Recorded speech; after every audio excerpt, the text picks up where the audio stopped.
I dropped an eyelash, but it was wet and it like fell gold. It was plastic glue all over your entire outfit. Yeah,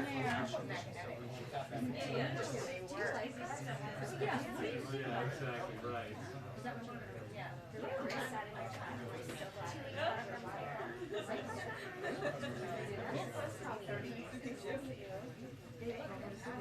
Yeah, they really do.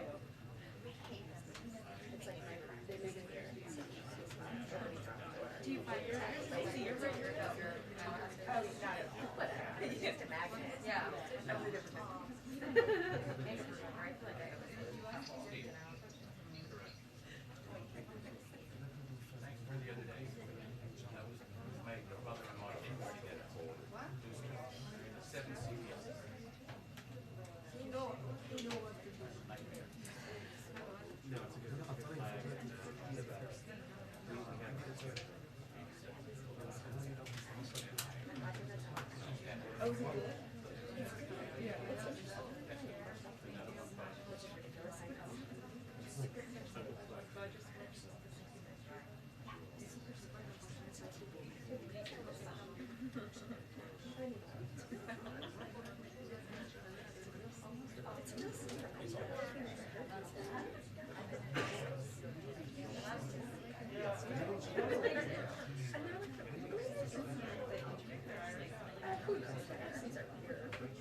Good afternoon.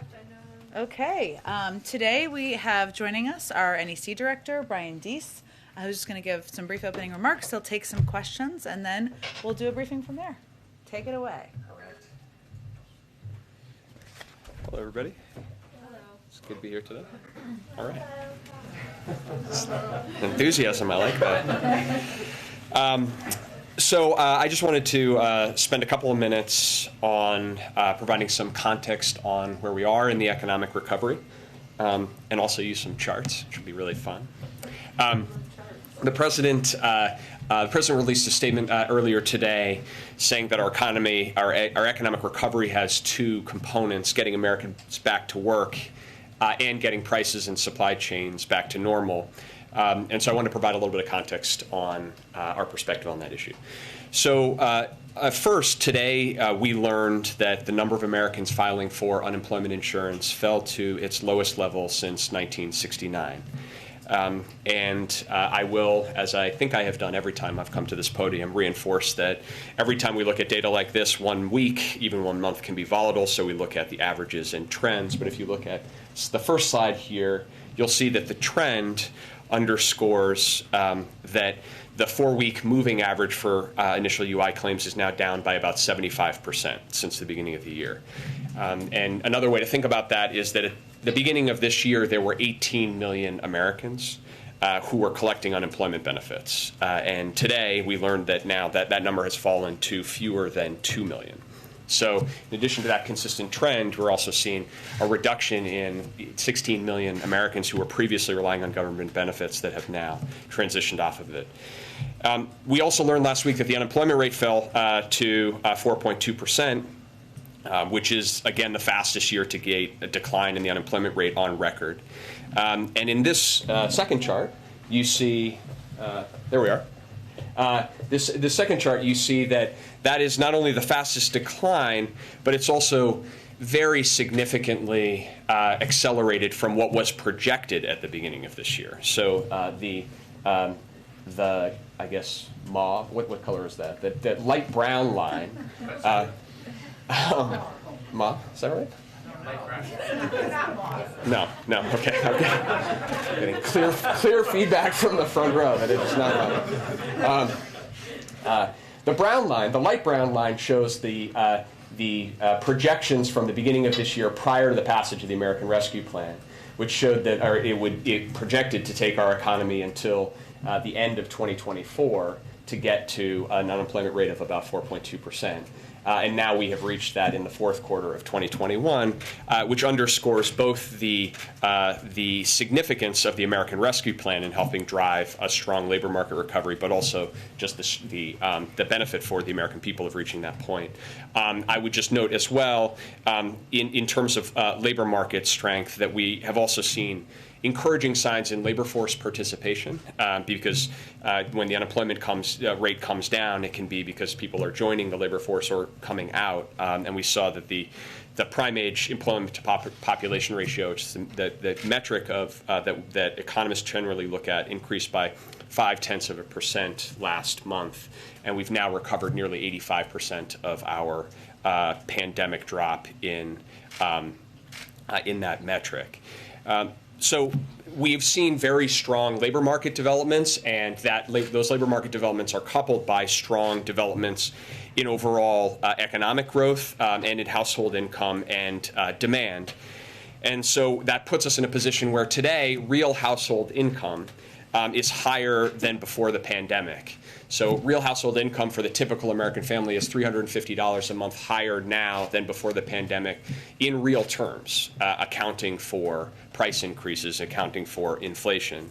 And so that strength of the labor market, that strength of household balance sheets, that strength of economic growth positions us uniquely well to deal with the challenges that we face of prices and supply chain issues. In fact, uniquely among industrialized countries, we are the only country that has seen GDP now recover from its pre-pandemic levels, has seen household income recover from its pre-pandemic levels. So that positions us uniquely well.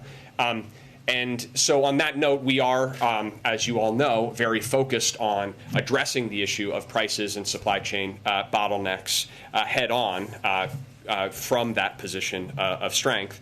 Tomorrow we will get data on consumer prices for November, and I'm not going to attempt to predict what those data are. Outside forecasters expect those data to continue to show price increases to remain at elevated levels. But I want to provide a little bit of context on that front as well.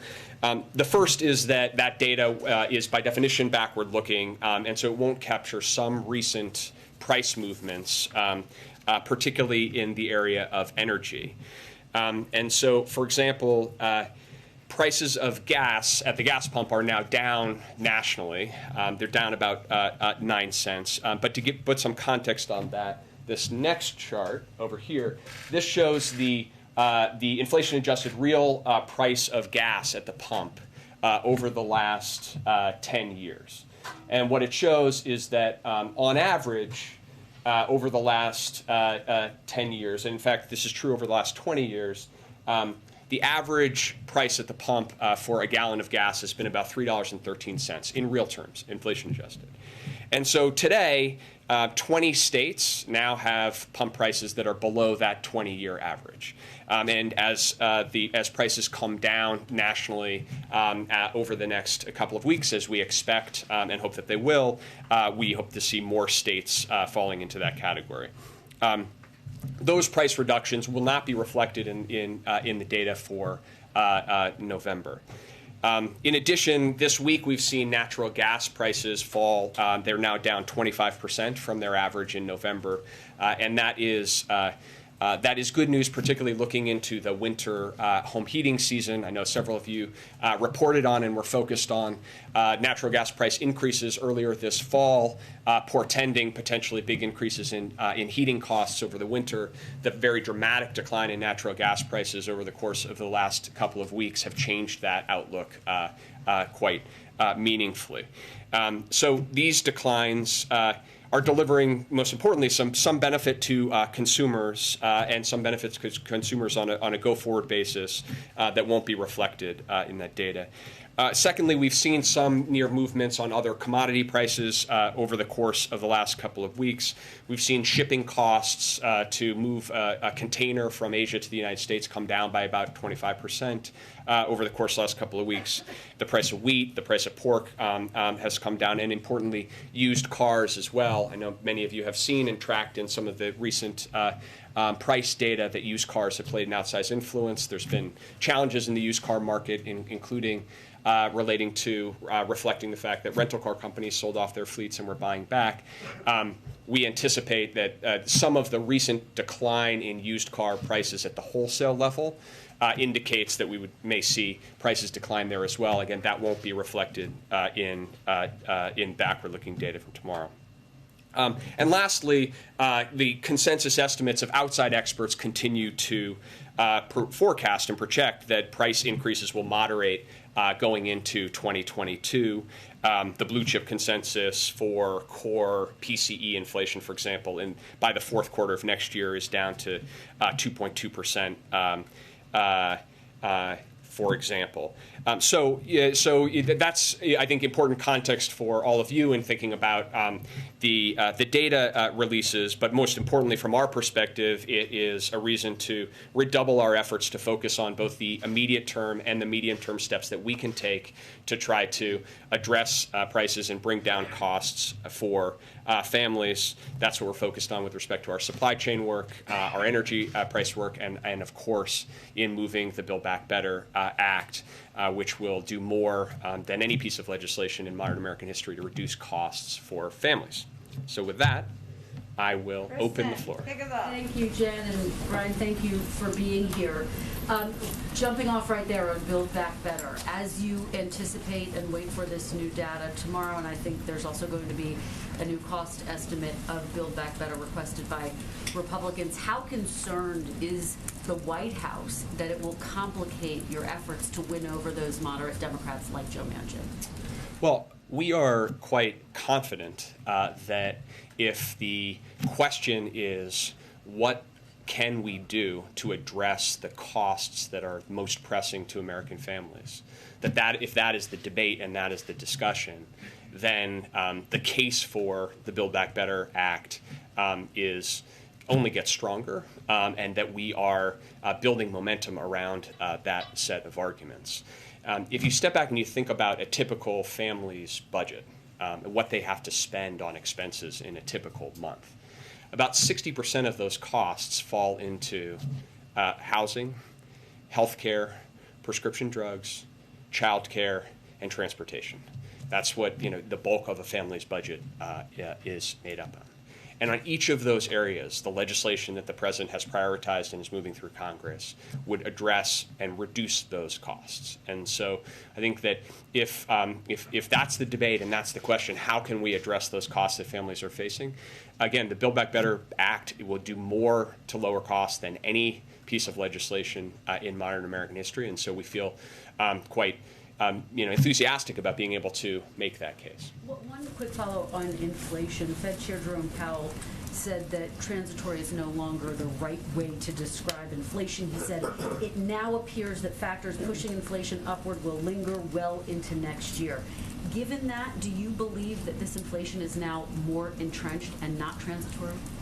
What we believe is that price increases elevated at the level that we're seeing hit American families in their pocketbooks, and we need to do everything that we can to address those directly.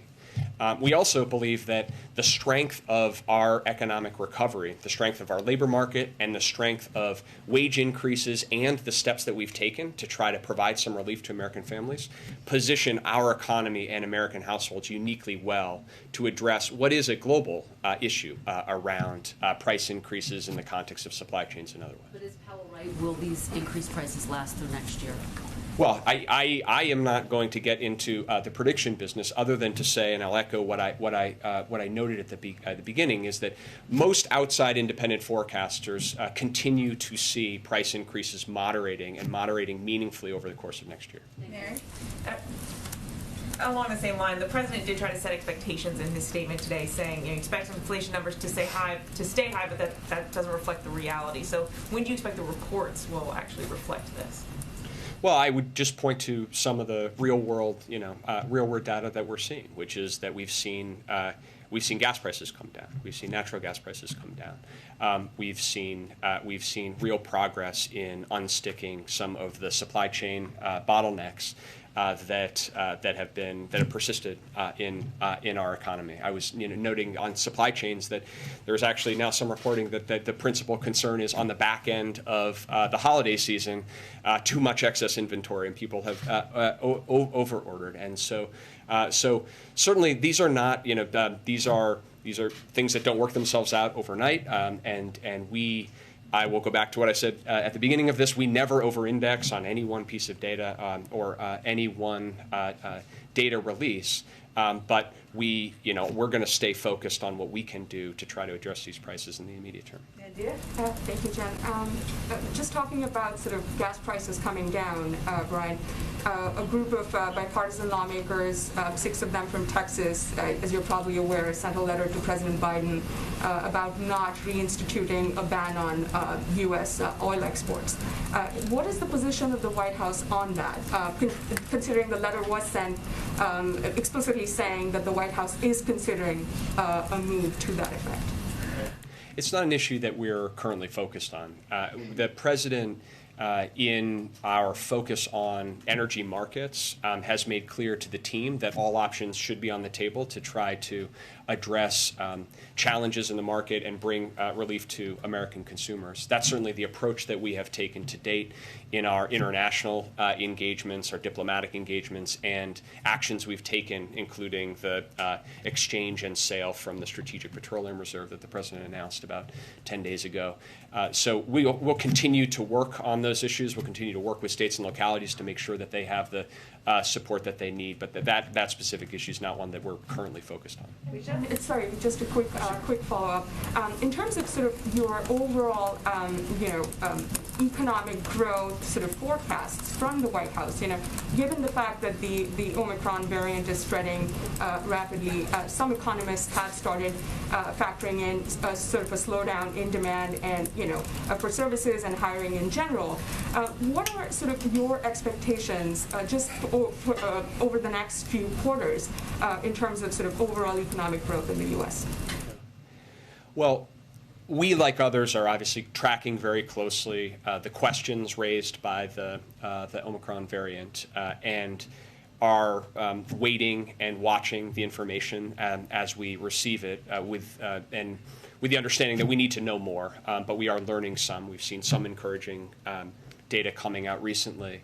But it's something that we will continue to monitor closely and study closely. In terms of the current growth, currently all indications are that the economy in the fourth quarter continues to grow robustly, and we certainly expect that to continue. And our focus is on how we can maintain the strength of the overall economic recovery, the strength of the labor market recovery, while also addressing head-on these price challenges and these supply chain bottlenecks. And to be very clear, that the risk exists that price increases become entrenched in the long term. That's something that would be a real problem for the economy.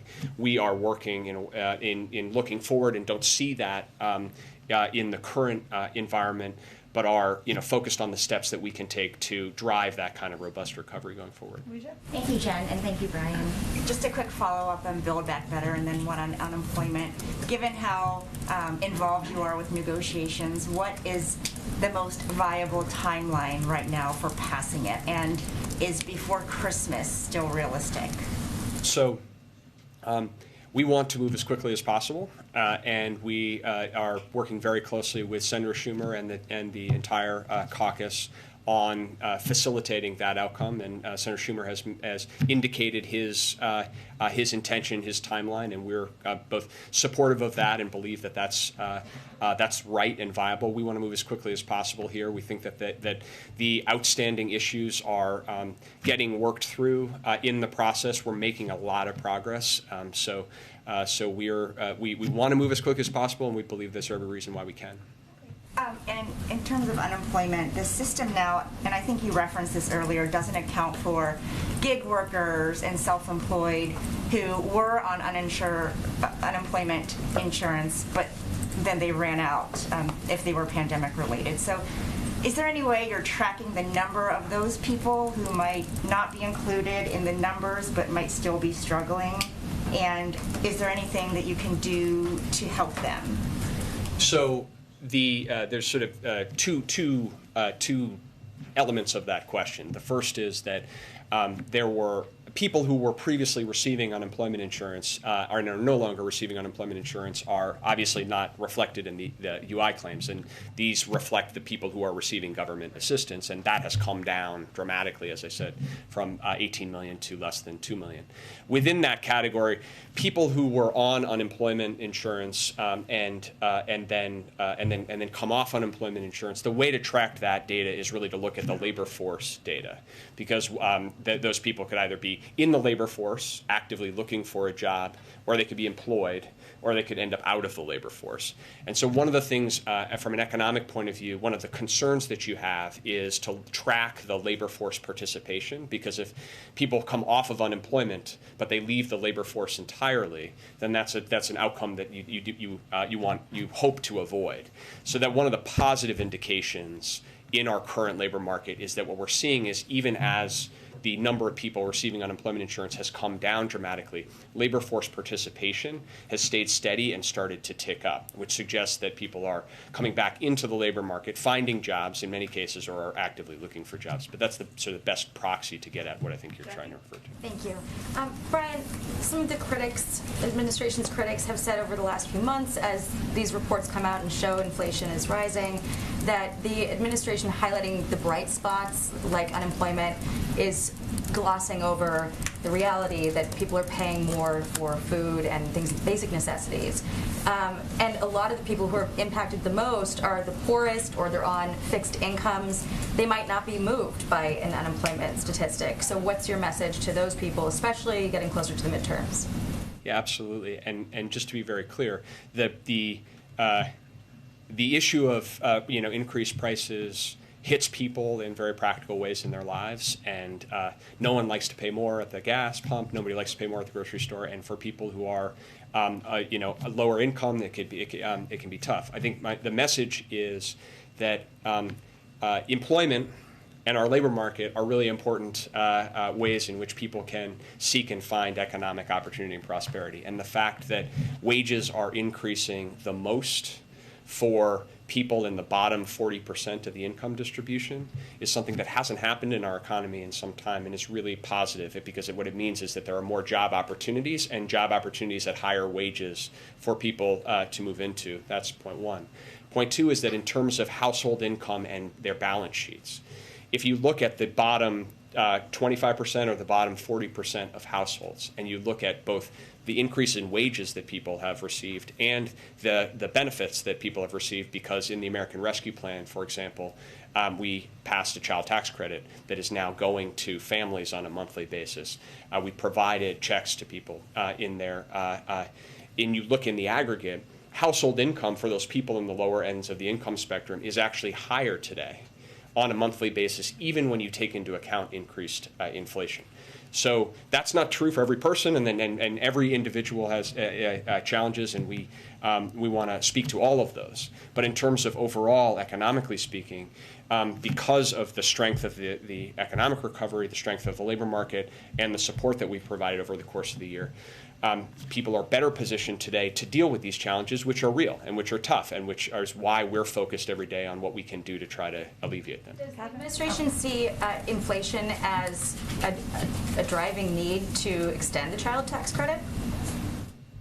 Our view is that the child tax credit is a really important basic support for families, and that we should extend it, and we should extend it because it's doing what we hoped it would do, which is dramatically reduce child poverty in America, dramatically reduce poverty in America, and give families some breathing room in a very strong but uncertain recovery. So certainly it's the President's position that we should do that, and we can do that. I would just underscore, we can do that as part of Build Back Better in a way that is fiscally responsible, fully paid for, won't add to any inflationary pressures in the economy. Heather? Yes, thanks. Brian, can you give us any timing on when the President may name additional Fed nominees? Is that process drawing to a close? Could we see something next week? I cannot. Josh? You alluded to the forecast for tomorrow's number. I know you didn't want to name any, so allow me. Great. 6.8% is our median estimate year over year. That's higher than last month, which was 6.2. The month-over-month figure is 0.7 compared to 0.9. So in other words, they're sort of showing different things. Year over year is getting worse, month over month getting better. My question for you is, where are we, do you think, in the arc of inflation right now? You've referenced forecast bringing it down by Q4. Do you think the wave is cresting? When you talk about backward-looking data, do you think that inflation is leveling off, the data aren't just capturing it, or do you think it's going to get worse before it gets better?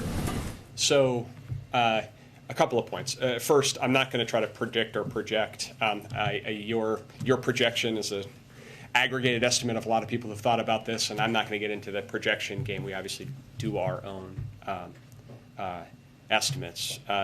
The second is you raise an important point. I think this is good context for in anticipation of it, which is because of what we have seen over the course of the last 12 months or 11 months, the year-over-year headline number will be elevated compared to historic levels under any circumstances. That's baked in, and that's largely a function. Well, that is 100% a function of everything that happened starting before November of this year. So, in a sense, the year over year it should be taken with that context. In terms of your question about the timing, I think that we are in a place where we are seeing some of the when you look at what are the underlying issues that are driving this price pressures, we are seeing some movement that is notable. As I've spoken about on energy, with respect to the supply chains, and our focus is on tracking that across time, because we think that will be what will end up flowing through to affect those numbers across time. This is not, I would not try to project on a week or month by month basis because these numbers move around. I mentioned used car prices, and a lot of people focus on what's happening at the wholesale markets when dealers are buying used cars, because that is really an indication of where the prices are going. But that could take a month or two to filter through into data. So in each of these cases, there are specific elements. We'll continue to look closely at them. But I think you are seeing in some important areas some movement that is notable. Do you think the wave is cresting, or is it too soon to say? We're going to continue to focus on what we can do to advance this recovery and advance this recovery in a way where typical households continue to have some of that breathing room, and more Americans are able to take advantage of a job market where there are historic opportunities out there. Phil? Thanks, Brian. Just two quick ones, if you don't mind. One of the concerns last month on the top line numbers was that perhaps it was broadening out a little bit. I'm thinking particularly not just pandemic-driven price increases, but maybe rent being one specifically. Have you guys seen anything in that side of things, not driven by the pandemic, that has raised concerns as you've looked at the data? Well, I'm glad you raised this issue around housing and shelter prices, shelter being either rent or homes, because I think it connects to a point that Kristen, you raised, which is we have for years in this country had a problem of inadequate housing supply, of single-family homes to buy and of houses to rent. It is decades in the making of underinvestment in affordable supply, particularly in areas of the country where there is the most economic opportunity. And so it's a persistent challenge of people wanting to move to, a different part of the country where they might have a job opportunity and are costed out of that because of housing. The answer to that problem is to make a historic investment in increasing the supply of affordable housing in America. That is the real answer to that question. And the sooner that we do that, the sooner that we initiate that process, the sooner that we are going to actually address that underlying challenge.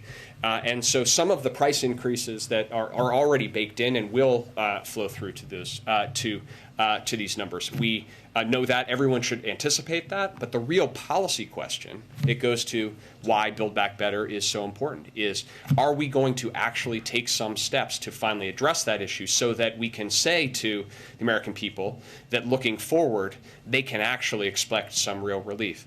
The housing investments in the Build Back Better plan are directed exactly to that issue. How do we build the kind of housing supply that typical people need across the country in urban, suburban, and in rural areas?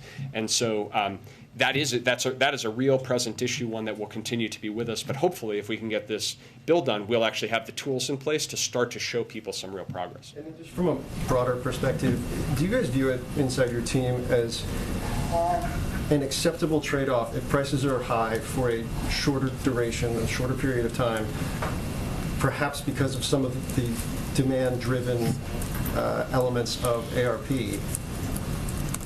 so long as you've been able to achieve some of the data, positive data you've been laying out over the course of this day, and I think the White House has been talking about for the last several months. Like this is a trade-off that's acceptable so long as those price increases don't last or become entrenched. Well, I would start. We're humble enough to not suggest that we control all the levers of the macroeconomy, and we're in a complicated, uncertain global environment. And number one, number two, I think that our view, and I think borne out by what you're seeing internationally, is that the challenges of supply chains, of price increases, of the issues of labor supply are persistent across industrialized countries. But what's unique about the United States right now is the strength of our economic growth, the strength of our labor market, and that is in no small part due to the American Rescue Plan. So we're absolutely, not satisfied or want to accept a situation where Americans are paying high prices when they can't afford it. I think where we are in this economy is one where we have real strength, and that positions us to address real challenges that we need to. April. I want to go back to the child tax credit. December 15th could be that last check if BBB is not passed for the child tax credit. If it's not passed, what does that do to this child poverty rate that you have been touting so much, how you slashed it? Does it stay the same, or do you anticipate a rise with that? Well, we are confident that we're going to get Build Back Better passed. Extending the child tax credit is one of many reasons why we need to do that, and we need to do that as soon as possible. And so that's why you see this administration as focused as we are on working with our congressional counterparts to move that agenda. There are multiple elements of this bill where, if you look at costs and you look at how typical household situations, the urgency is very clear. This is one. The lack of affordable housing is another. The lack of affordable childcare is another that is not a tomorrow issue for so many families that are trying to figure out how to get somebody back into the labor market. And so that's the case we're making, and we're confident we're going to get this done. And on housing, can you talk about the price of new housing as well as existing housing? Part of the problem they're saying with housing prices, new housing prices, it deals with inflation and lumber. The cost of lumber has pushed up the price of housing, and the supply chain issue. How, in the short term, do you plan to combat that as you're dealing with the housing issue and talking about affordable housing? Houses to buy right now are up because of inflation, supply chain issues. Yeah. So it's connected to Phil's question. You know, the prices in the residential market are elevated, but a lot of that is a supply issue. Supply issue is in part connected to near-term supply chain issues, but it is much deeper and longer term, about years and years in which we've underinvested in supply compared to the demand that in the economy for housing, particularly in certain regions and geographies. The supply chain challenges that are affecting the inputs that go into home building are similar to the supply chain issues we're facing overall. But we've tried to take a dedicated focus in a number of areas. So, for example, we have an hours of service waiver for trucks that move across the country to be able to operate additional hours. We extended that to cover building materials as well. The issue of helping to move product through our ports is very important, particularly for building materials that are being imported. So you know, we're focused on the supply chain issues in general, but as they relate to building materials wherever they can, we're trying to highlight them. All right, let's do Kayla and Courtney, and then I'm going to wrap it up. Go ahead. Okay, thank you, Jen. Thank you, Brian. My first question is on Russia. The U.S. and European allies have pledged severe harm on Russia if it escalates the situation in Ukraine. As you in the White House know, the economy is global. It is intertwined, especially the energy market, and European consumers are already paying record costs to heat their homes this winter. So I'm wondering how the administration is thinking about mitigating the impact on the U.S. economy with whatever decisions you decide to take with regard to sanctions. So I will leave the question of sanctions and the impact on our European counterparts to Jake and to Jen. I think they've spoken to them and the sort of dynamic involved there, including as it relates to Nord Stream. With respect to U.S. consumers, the natural gas in particular is an issue that is a commodity that doesn't trade globally, and so the decline that I referenced earlier, 25% decline in natural gas prices since November, that's the price of U.S. Natural gas, which is about, I haven't looked in the last day, but 4 to 5 times lower than in Europe. And that's for a set of reasons, the export constraints. But in terms of the American consumer, looking forward to this winter, there's some positive news in terms of domestic natural gas, and not a lot of flow through to the issues you're raising. And on wages, just to follow up domestically, I think the average American would find inflation more manageable if wages were also going up. And in the last year, inflation-adjusted weekly earnings are down 1.3%. So when can Americans expect to earn more money for the work that they're already doing? Yeah, it's a good question and good context to connect to the earlier question as well. So, if you look at wage growth, it's important to look at it through a couple of lenses. The first is, where is that wage growth happening in the income spectrum? And what you're seeing is wage growth today that is fastest and strongest in the bottom half of the income distribution. So for working families that are making less, they're seeing their wages increase more, and in many cases significantly faster than price increases. So that's point one distributionally. The second is in terms of overall household balance sheets, the income that families have. And when you think about a family and them trying to balance their checkbook, or this year, the question is, what was my wage increase, and what was the support that I received through checks from the government, through the child tax credit. And when you take those into account and look at household income, consistent with the data that you just said, the typical family, the family at the 50th percentile, has actually seen their household income increase, even accounting for price increases. Obviously, as we move forward in this recovery, what we want to see is a strong labor market recovery. We want to see wage increases, particularly for those at the bottom, and we want to see a balancing out here of prices. That's the scenario that we're all trying to work toward. Courtney, last one. Can you give an update on the Competition Council that you're chairing? It's something I didn't hear you mention in the context of all this? You said it's something that's what? Louder. The Competition Yeah. Council, you never mentioned it in all of this. Can you talk about some of the accomplishments of that council and what you all are working on right now? Sure.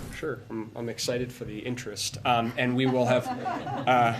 I mean that sincerely. Settle in, everyone. No, I mean that sincerely. And we will be convening the full council around the end of the year, and so look out for that. I could talk about some of the specifics, but I will say that actually, it's consistent with a general philosophy that does interact with a lot of the things that we were discussing here, which is that the core directive in the executive order was to pursue pro-competition policies across the federal government, across agencies, and use antitrust statutes, enforce them robustly across agencies as well. And so this intersects with a number of the issues that we've discussed. I would note positively that the House this week passed a bill on increasing competition in ocean shipping, which is something that we encouraged as part of that executive order. But more directly, you take an issue like the railroads and the lack of competition in that sector. Well, that affects this question of how do we unstick bottlenecks if there's not sufficient competition among rail lines. We talk about food prices, and I think the last time I was here, I was with Secretary Vilsack. When you look at most of the increase in food costs, you can isolate a significant portion of that to meat, beef, pork, and chicken in particular. Those are very concentrated industries where a small number of meat processors control the industry. And so what you've seen is prices for the farmers go up, prices for consumers go up, and profits for the meat processing companies in the middle go up. And that's an issue of concern and one that we have focused on both from an antitrust perspective, but also investing in helping competitors get into that market. In fact, today we're making $500 million available to small meat processors to try to increase competition in that space. So we'll be happy to follow up and give you a full slate of where we are on there were, for those of you who were paying attention, there were 72 specific actions in that executive order. We are tracking against all of them. But I will spare the rest of you that, and we're happy to follow up. All right. Thank you, everyone, so much. Thank you, Brian. Thank you. I definitely kept him much longer than I promised, so we want him to come back. All right, so I only have one item for all of you at the top. As I think all of you saw this morning, or many of you saw, this morning the President opened the Summit for Democracy and announced the Presidential Initiative for Democratic Renewal, a landmark set of policy and foreign assistance initiatives to defend and bolster democracy, human rights, and the fight against corruption. The initiative represents a significant targeted expansion of U.S. government efforts to defend, sustain, and grow democratic resilience with like-minded governmental and non-governmental partners. In the coming year, the United States is planning to provide up to $424.4 million toward the initiative. And these efforts will center on 5 areas of work crucial to the functioning of transparent, accountable governance, including supporting free and independent media, fighting corruption, bolstering democratic reformers, advancing technology for democracy, defending free and fair elections and political processes. I know we'll also have a call this afternoon, I'm not sure exactly the timing, to give you more information on the deliverables from this as well. Colleen, why don't you kick us off or continue our journey here together? Thank you. Do you have an update for us on the president's call with Zelensky? And another one just sort of related, there were a couple of reports last night about a potential financial threat or potential military action to Iran in regards to the faltering nuclear talks. I wondered if you had a comment or update on that. Sure. Let me start with the first. When I came out here, the president was still on the call, so our plan was to provide a written readout to all of you, which you should be getting as soon as it's complete or following the briefing whenever it's ready. But I will highlight for you that the president's intention going into this call was to provide an update for President Zelensky on his call with President Putin and underscore our support for Ukraine's sovereignty and territorial integrity, as Secretary Blinken did when he spoke with President Zelensky earlier this week. So this is a follow-on to that call. President Biden was also intending to discuss his deep concerns with Russia's buildup on Ukraine's borders and his commitment to respond with strong measures in the event of a Russian military escalation. We've engaged closely with the Ukrainians throughout this process at a range of levels and have been in daily contact with senior officials in the Ukrainian government. So clearly that is a component of it. I'd also note, I think as many of you saw, that President also provided an update to the B9 Eastern Flank countries with a personal readout of his call with President Putin to hear their perspectives on the current security situation and underscore our commitment to transatlantic security and to our NATO allies, with our NATO allies is sacred, and also to continue to stay in close coordination. But we will get you a readout as soon as that is complete. On the Iran question that you also posed second, I do have an update for you. As we've said many times from this podium and elsewhere in the government, President Biden is committed to ensuring Iran never acquires a nuclear weapon and believes diplomacy in coordination with allies and regional partners is the best path to achieve that goal. We believe a diplomatic resolution offers the best path to avoiding a nuclear crisis. However, given the ongoing advances in Iran's nuclear program, the president has asked his team to be prepared in the event that diplomacy fails, and we must turn to other options, and that requires preparations. We have made clear to Iran that the only path out of sanctions is through nuclear compliance. We have kept all the sanctions that we inherited in place, and we have consistently enforced sanctions, all while also presenting the clear path of their removal. If diplomacy cannot get on track soon, and if Iran's nuclear program continues to accelerate, then we will have no choice but to take additional measures to further restrict Iran's revenue-producing sectors. While I'm not going to get into additional specifics on that front, I can provide you a little update on some of the coordination that we're doing on the international front. A senior Treasury official will lead a Treasury state delegation to the UAE next week to talk about sanctions compliance. The delegation, which will be led by OFAC Director Andrea Gacki, will focus on engagements with the private sector and key UAE government officials to discuss our understanding of the companies and financial institutions that facilitate non-compliant Iranian commerce that runs through or touches the UAE. This trip follows a range of conversations that our National Security Advisor, Jake Sullivan, and Brett McGurk had in October, that obviously Rob Malley and Brett McGurk had in November, and Deputy Treasury Secretary Adeyemo also had in November. And this is part of our extended outreach to our partners around the world to ensure that we are preparing for a range of contingencies. Do you have a timeline on, how long the diplomacy is going to continue before you have to resort to other actions? I'm not going to present a deadline today, but what I can tell you is that we have presented a diplomatic path forward. That path is still open, but based on the outcome of the last round of talks and the ongoing advancements in Iran's nuclear facilities, we are laying the path for the groundwork for another path entirely. So it's just meant to be preparations. Jen, the president said he hoped to announce by tomorrow meetings between Russia and NATO allies about Russia's concerns. Do you have any update on that meeting and who may be attending? I think what the president was referring to is a range of discussions and engagements that we're continuing to have today. The B9 as an example of that. Obviously, there are a number of NATO partners involved there. And of course, we will, while I have nothing to preview at this point, two presidents tasked their teams to follow up, and we expect that to continue as well. So it was not meant to be an indication of a deal cut, concessions made, any formal format or anything along those lines, more about the commitment to ongoing engagement. And you said you don't know what Vladimir Putin's next move is here. It's not clear yet whether he's made up his mind whether or not to invade Ukraine. But just how the Russian president said the situation in southeast Ukraine resembles genocide. That was how he described it. Is that something that you would view as a rhetorical escalation? Well, the Russians are known for their rhetorical escalations, as they are also known for their ways of providing misinformation around the world and within Eastern flank countries. So I think we have to take their own efforts to communicate to their public with a grain of salt. What we know is that the aggression here is on the Russian side. The military buildup is on the Russian side. There's a path, a diplomatic path forward.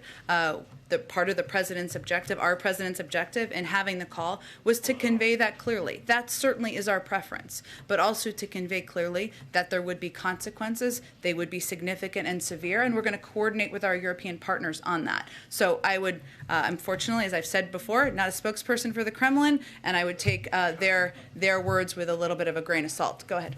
Thank you, Jen. Just a quick question on Ukraine's ask to become a member of the NATO alliance. I mean, they've put that out for several years. It's been out there, but really there hasn't been any decision on that. What is the United States position on that issue? I mean, does the president generally support the enlargement of NATO, or does he want the alliance to add new members? What is his position? Well, and indeed, the president has spoken to this in the past, and obviously there are requirements that any country, which the president certainly supports, any country aspiring to join security alliances, NATO and others as well, and he certainly supports the aspiration of Ukraine. There are certain requirements that they would need to meet on a range of issues, including corruption and other topics, and it's obviously up to NATO partner countries and NATO, the alliance, to determine what the path forward looks like. As the sort of the biggest member of the alliance, largest member of the alliance, what is the U.S. telling NATO on this issue specifically? And is the president perhaps offering any assurances to President Zelensky today as he speaks to him on this issue? No, the president's message has been clear. He certainly supports the aspiration of Ukraine, as he supports the aspiration of a range of countries, again, to join security alliances around the world. There are certain requirements that need to be met. Those are well known, and the United States, as a member of NATO, supports that path. Okay. Sorry, a quick question on the Senate passage of the Republican bill yesterday to overturn President Biden's vaccine mandate for private employers. Are you concerned, that given sort of the Democratic support that a bill actually was able to get, are you concerned that it perhaps will actually be able to, interest some centrist House Democrats to maybe join in and secure a vote on that? I understand the White House has said that, you will veto the resolution if it lands on the president's desk. Well, I think what's most important for people to know out there and to understand is the reason why the president proposed these requirements, which include not just a vaccine requirement, but also a testing option, testing once a week, which we feel, and I think the American people feel, is quite reasonable in order to keep workplaces safe, keep schools safe, keep stores safe where people are out there Christmas shopping and holiday shopping safe. We also know that it's steps that economists support, it's steps that 60% of businesses have already put in place. So again, we're hopeful that this doesn't come to the president's desk. I can't make a prediction of that. I'd leave that to the vote counters or the whip counters in the House. But if it comes to his desk, he will veto it. Go ahead. Thanks, Jen.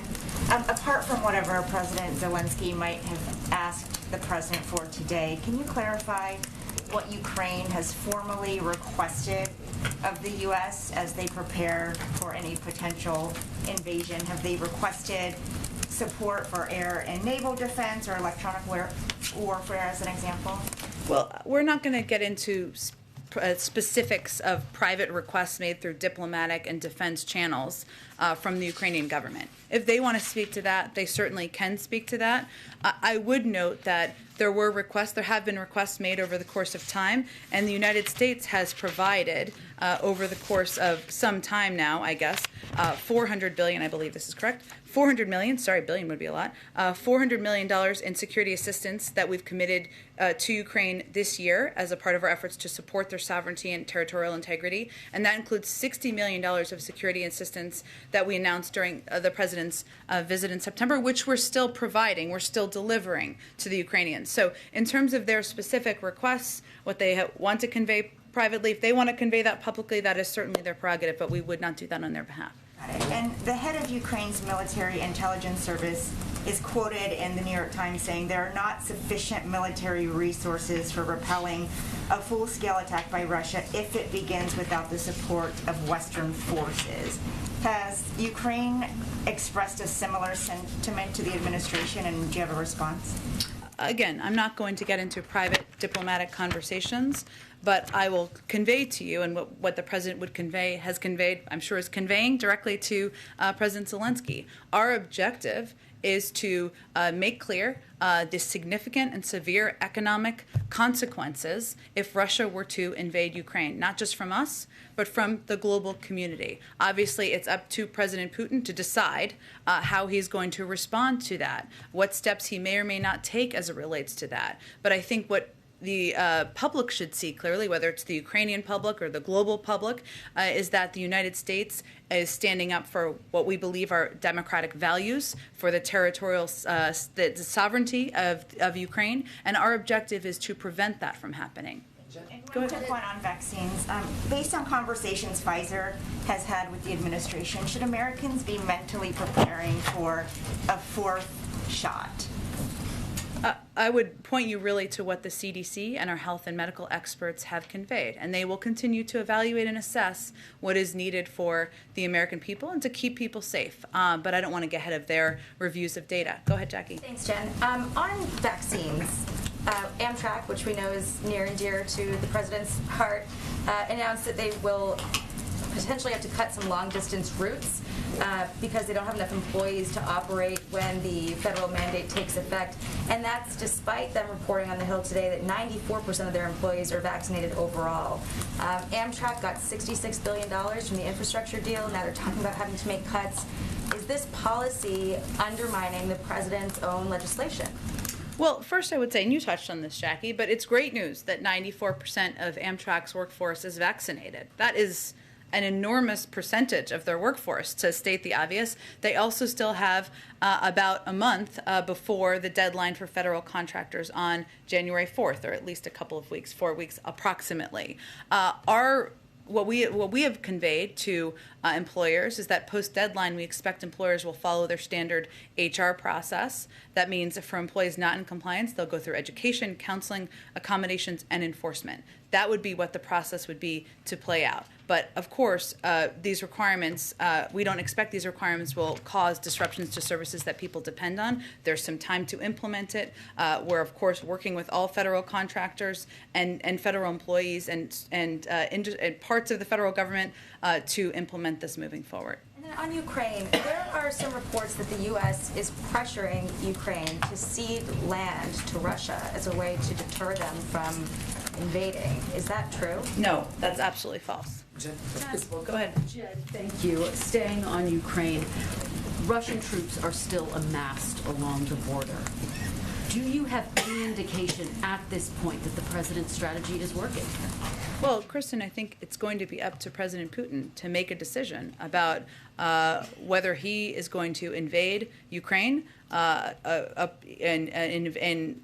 send a message to the global community that he does not respect the territorial integrity of a country, when the United States, our European partners, are sending a clear message that there will be significant economic consequences, severe economic consequences, beyond, as Jake Sullivan said the other day, what we have seen in 2014. So at this point, obviously, you would know if they have made the decision to invade. They have not. But again, it's the ball is in his court. And we know that Ukraine, some lawmakers on Capitol Hill said that they want more military equipment now. I know we don't have a readout yet of the call, but are there any discussions about potentially sending that equipment now and not waiting until there's further invasion?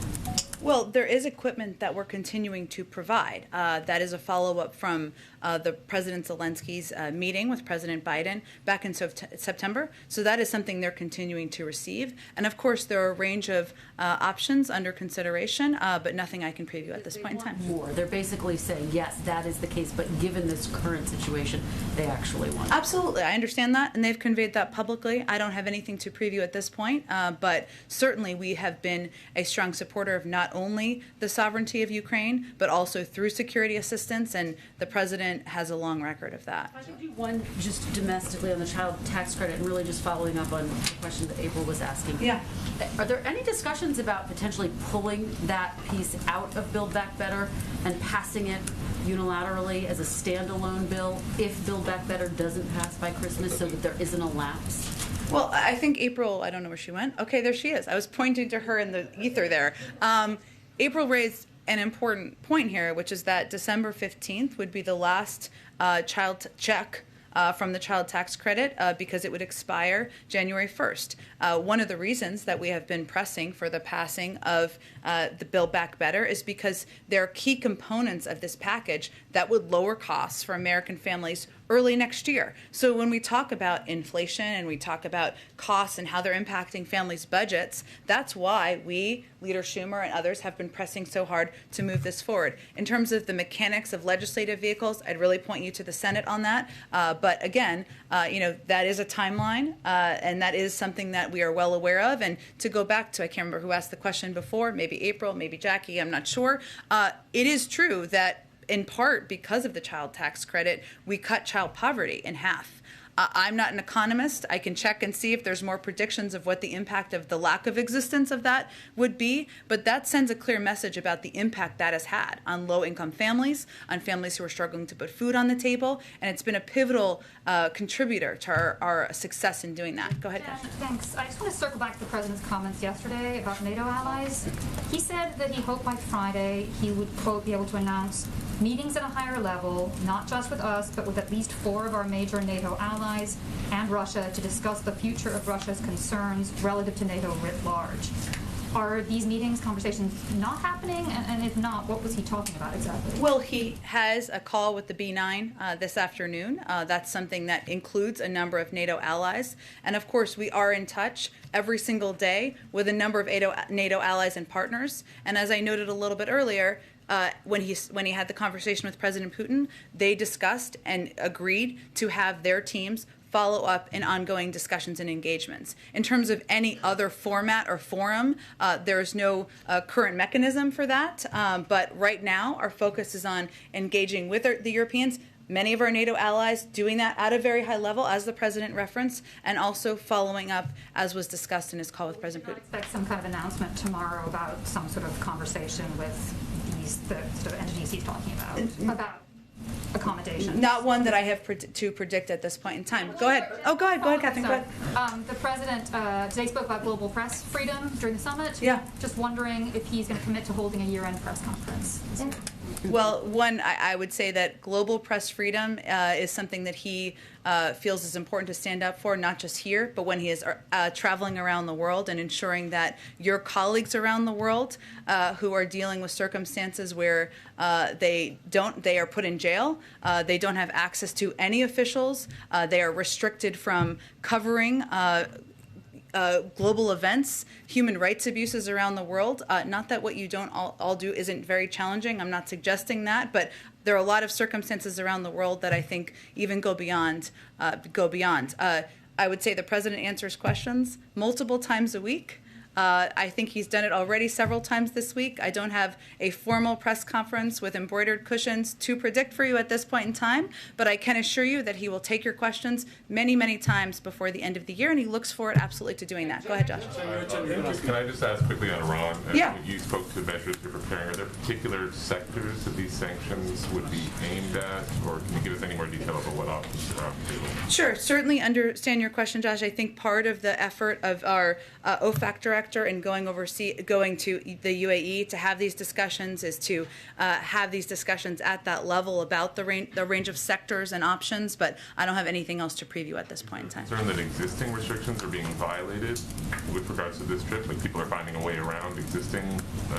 We're talking about, we have kept the sanctions in place. We're talking about additional steps should they be needed. Obviously, a diplomatic path forward and having a constructive dialogue through the P5+1 format is our objective, but we're preparing a range of options in addition to what we have in place. Did any of the P5+1 other than on these measures? That's part of our discussions, and this is part of our OFAC director's trip is building on conversations that Brett McGurk, that Jake Sullivan, and others have been having in Europe as well. Go ahead. Just a quick question on, real quick question on the Democracy Summit. You mentioned the $424 million. Yeah. Do you have a sense how much of that is already appropriated versus how much would need to be approved from Congress? Let me check, Scott. It's a really good question. I don't have that in front of me, but I will check for you, and I'll get that around to all of you after the briefing. Go ahead, Ashley. Two very quick questions on Ukraine. One, why did President Biden immediately call top U.S. allies right after speaking with President Putin and waited 2 days to call President Zelensky? He was traveling yesterday, I think, as you all know, and he was looking forward to having a good, lengthy call with President Zelensky today, which I expect he will do. I would note that we also followed up with Ukrainian counterparts at a lower level than the president, so it was just a matter of scheduling and getting it all on the books. And yesterday, the president also said that combat troops on the ground in Ukraine are currently off the table. Can you give us a sense of what would change that calculation when they would be back on the table? That's not currently part of our discussion or part of our policy calculations, so I don't have anything to predict on that front. Jen, can I ask you Go ahead, Zolan. Thank you. On Afghanistan, there's in recent days some parolees or people seeking parole have started to be denied who are looking to flee from Afghanistan. I understand this system has been flooded with, I think, roughly 30,000 applications, but some of the lawyers for those parolees or applicants have said that the documentation requirement, including specifying an address or a specific threat, given that it might have been 10 years ago or their home might have been destroyed, is a pretty high standard. Is the president currently satisfied with this system of humanitarian parole, or is there any thought of lobbying Congress for another special parole program? Well, here's what we're doing. I know you didn't exactly ask me this, and you followed this closely, but for others, through Operation Allies Welcome, we're proud to have welcomed more than 74,000 Afghans to the United States and have received funding from Congress to accept up to 95,000 through Operation Allies Welcome through the current fiscal year. So obviously what we're doing now is continuing to process through a vetting process and there are requirements of that, of course, as there should be. That's in addition to Afghans who are admitted through the U.S. Refugee Admission Program and other pathways. You touched on this, Zolan, a little bit, but the infrastructure to support refugee resettlement was decimated by the prior administration. We've been working hard to rebuild that capacity. I would say the success we've had to date of welcoming that number of people is a reflection of the fact that we've made some progress in that regard. And right now, DHS is processing applications for Afghan nationals located outside of the United States who are seeking humanitarian parole based on urgent humanitarian need or significant public benefit reason. There are going to be requirements, of course, through any of these systems, as there should be, as we consider welcoming people back in. We're continuing to put in more resources so that we can process more people and continuing to try to do everything we do everything we can, I should say, to handle the surge in interest and in cases. But there will be people who don't meet the requirements, who aren't going to be able to come to the United States. And we just want to be very clear and transparent about that as well. With the Democracy Summit, again, at a CNN town hall, the president was asked about voting rights, police reform. He said that he had been so focused on Build Back Better and infrastructure, but that he was going to move on to that, indicating he would move on to that. Now that we are moving, you've had some progress with that legislation. Is there any update towards whether he would be more open to a filibuster carve-out, or just what exactly is he doing when it comes to those two legislative measures, given the summit going on? Sure. Well, one, I would say, as you heard the president say, having a summit like this is an opportunity to discuss how we can all improve our democracies, protect democracy around the world, and do that in coordination with not just leaders, but civil society actors, private sector, et cetera. That's the purpose of this summit. There are dozens of White House staff working every single day on voting rights and this priority. It's fundamental to upholding the rule of law. You've heard the president talk about this many times since he took office. He signed a historic executive order in March. We've worked to double the voting rights staff in the Civil Rights Division. He's appointed the vice president at her request to lead this effort. There are discussions, as you know, in Congress among a range of leaders about how to continue to move this forward, and we are eager, active participants of those discussions. I don't have anything more in terms of views or his steps on the legislative process at this point. Don't have any updates today. Okay, I gotta wrap in a second. Let me go to AFP. Go ahead. Thank you very much. Go ahead. Thank you. One on Russia, one on Ukraine, and one on China, if I may. Could you tell us a bit more about how President Biden views Putin's central argument, which seems to boil down to they don't want Ukraine, A, to enter NATO, but B, also not to have any U.S. offensive weapons or NATO offensive weapons in Ukraine. So when President Biden referred to looking for accommodations, was he talking about cutting some sort of deal with Putin about we won't do this if you don't do that? Let me be very clear. President Biden told President Putin in their call that one nation can't force another nation to change its border. one nation cannot tell another to change its politics, and nations can't tell others who they can work with. We've consistently expressed support for the principle that every country has the sovereign right to make its own decisions with respect to its security. That is written into the underlying principle of the alliance, and that remains U.S. policy today and will remain U.S. policy in the future. As you know, NATO is a defensive alliance, and they don't have aggressive intent toward Russia. They've conveyed that. Leaders of NATO have conveyed that. Every step we have taken is to put in place the protective measures needed to defend our allies. So that, just to be clear about where the president stands, that is what he conveyed directly to President Putin. And a quick one on China, is the Olympics at least. Would President Biden like European allies to join this diplomatic boycott initiative? Is he disappointed in the French very publicly not doing so? And just more generally, if you're going to talk about genocide in a country, which is right there in the statement, is playing sports at all a kind of a reasonable thing to be doing? Why stop at a diplomatic boycott?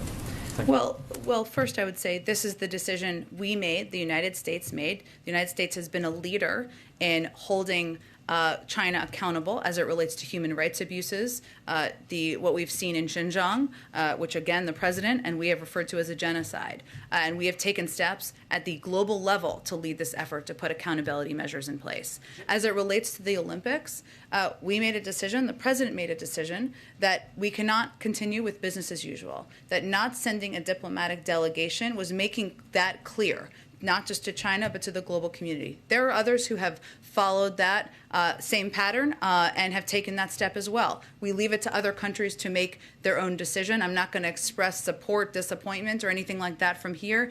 They will make their own decision. And I will also just paraphrase, and I wish I had the quote in front of me, Senator Romney, where he said, and his quote was better than this, so I'm paraphrasing it here, but that we cannot leave global diplomacy on the shoulders of athletes who have been training their whole lives to compete in the Olympics. If you look back at 1980, and there was a boycott, all of those people who trained for the Olympics, it was left on their shoulders, young athletes who have been training their whole lives. We are sending a very clear message about our view on human rights, but we made the decision not to leave that on the shoulders of athletes.